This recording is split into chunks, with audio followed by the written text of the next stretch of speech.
Welcome friends. आज chart GPT के through हम डिस्कस करेंगे कैसे यूआरएल ऑप्टिमाइजेशन कर सकते हैं एसईओ के थ्रू। ठीक है। आपका जो यूआरएल होता है, ऑन पेज एसईओ का एक पार्ट है URL optimisation. Very very important.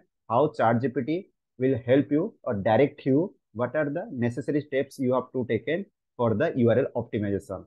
तो आपका जो भी स्टेप्स यहाँ पे लोगे, क्या क्या सही स्टेप्स लोगे, क्या क्या गलत स्टेप्स लोगे, बहुत ही इंपॉर्टेंट है यूआरएल ऑप्टिमाइजेशन के अंदर। तो चार्ट जीपीटी हमको क्या सजेस्ट करता है।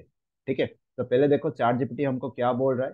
Keep keep the URL very short and simple and concise, easy to read. Avoid using long URLs with in unnecessary words, numbers and symbols. तो यूआरएल को शॉर्ट रखना है, इजी टू रीड होना चाहिए, लॉन्ग यूआरएल्स को generally avoid करना है, and number symbols को इसको यूआरएल के अंदर नहीं डालना है। वेरी वेरी इंपॉर्टेंट, लिख के रखो, वेरी इंपॉर्टेंट है। दूसरा चीज, use hyphens to separate words. Okay, hyphens use करो। अगर मल्टीपल वर्ड्स यूज कर रहे हो, हाइपेंस यूज करके वर्ड्स वर्ड्स को सेपरेट करो। ठीक है। And this make it easier for the search engine. Search engine इसको रीड करने के लिए सबसे इजी तरीका है। And your understand your content, what you are going to write on it. Okay, content के अंदर आप क्या ऑलरेडी लिख के रखे हो, that is easily to understand. Include keywords. तो आपका जो यूआरएल शॉर्ट एंड सिंपल रहेगा, कॉन्साइज रहेगा, इजी टू रीड रहेगा, वो बहुत ही आपका कीवर्ड्स के अंदर होना चाहिए। अगर आपका कीवर्ड्स नहीं है एंड वो कीवर्ड स्टफिंग आप वहां पे कर रहे हो, ठीक है, तो वो अच्छे तरीके से रैंक नहीं, मतलब रैंक अगर भी कर लेता है तो गूगल समझ नहीं पाएगा, तो रैंक करेगा ही नहीं। तो too many keywords can look spammy, spammy दिखा सकता है and harm your ranking. Very very important. तो you can not use as a keyword stuffing on your URL. Lower case letters आपको यूज करना है। यूआरएल्स के अंदर लोअर केस लेटर्स यूज करना है। केस सेंसिटिव होता है mostly URLs, and using upper case letters can result in broken links. अगर अपर केस लिखते हो तो लिंक्स ब्रोकन होने का चांसेस हो जाता है। मतलब अगर लोअर अपर केस दोनों को मिलकर लिखते हो, तो ये चांसेस होता है कि यूआरएल ब्रोकन हो जाने का।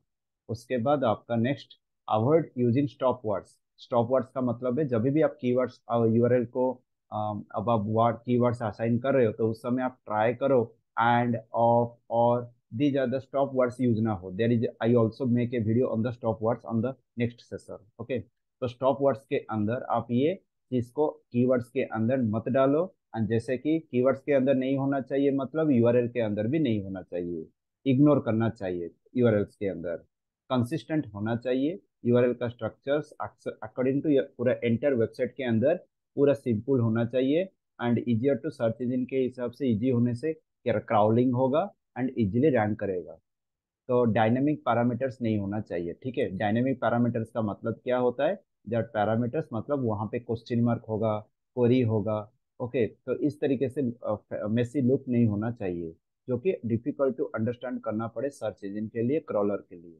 तो इसीलिए आपको डायनेमिक पैरामीटर से अवॉइड करना चाहिए।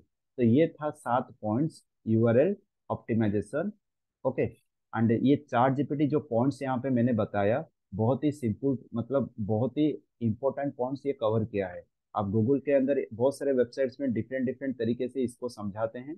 ठीक है, डिफरेंट डिफरेंट तरीके से इसको बताए हैं, लेकिन यहाँ पे आपको पूरा एक ही स्पेसिफिक प्लेस के अंदर, जगह के अंदर सब कुछ पॉइंट्स कवर कर लिया। ठीक है। अगर आप और इन डेप्थ जानना चाहते हो, जैसे कि यहाँ पे लिखा गया है आपका स्टॉप वर्ड्स, इसके ऊपर भी आप देख सकते हो कि क्या क्या कीवर्ड्स के अंदर स्टॉप वर्ड्स यूज नहीं करना चाहिए। ठीक है। और अगर इन डेप्थ जानना चाहते हो, उसके ऊपर भी आप नीचे जनरेट कर सकते हो what is stop words and to how to stop that using that words on your keyword. Okay, it's very very understand. Idea हो गया कि कैसे कैसे यूआरएल ऑप्टिमाइजेशन करना है एंड चार्ट जीपीटी कैसे आपको सजेस्ट दे रहा है। ठीक है। आने वाले वीडियोस में मैं ट्राई करूंगा चार्ट जीपीटी के थ्रू आपको बताने का कि कैसे आप हर एक चीज एसईओ का हर एक पर्टिकुलर इंफॉर्मेशन चार्ट जीपीटी के थ्रू कैसे कलेक्ट कर सकते हो। ठीक है। अगर ये वीडियो आपको पसंद आया है, प्लीज इसको लाइक कीजिए, शेयर कीजिए, चैनल को सब्सक्राइब कीजिए। Thank you so much.